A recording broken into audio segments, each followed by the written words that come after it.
എത്ര പരിശ്രമിച്ചിട്ടും പരീക്ഷയ്ക്ക് മാർക്ക് ലഭിക്കുന്നില്ല. എന്തായിരിക്കും കാരണം? കാരണങ്ങളും പരിഹാര മാർഗങ്ങളുമാണ് ഇന്നത്തെ ഈ വീഡിയോയിലുള്ളത്.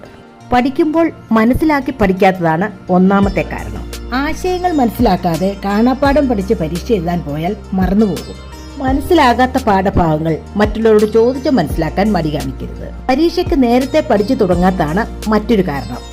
പഠിക്കുക, വീണ്ടും വീണ്ടും അത് ഓർമ്മിച്ചെടുക്കുക, അതാണ് റിവിഷൻ. ആവർത്തിച്ച് പഠിക്കാനുള്ളതുകൊണ്ട് നേരത്തെ പഠിച്ചു തുടങ്ങണം. പരീക്ഷാ ദിവസങ്ങളിൽ ഉറക്കളച്ചെടുത്ത് പഠിക്കുന്നതാണ് മറ്റൊരു കാരണം.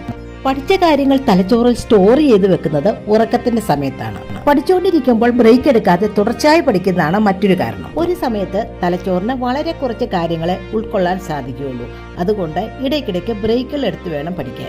മാർക്ക് കുറയാനുള്ള മറ്റൊരു കാരണം തെറ്റായ പഠന രീതിയായിരിക്കും. വെറുതെ വായിച്ചുകൊണ്ടിരിക്കാതെ പല രീതികളിൽ പഠിക്കണം. എഴുതി പഠിക്കാം, മറ്റുള്ളവർക്ക് പറഞ്ഞുകൊടുത്ത് പഠിക്കാം,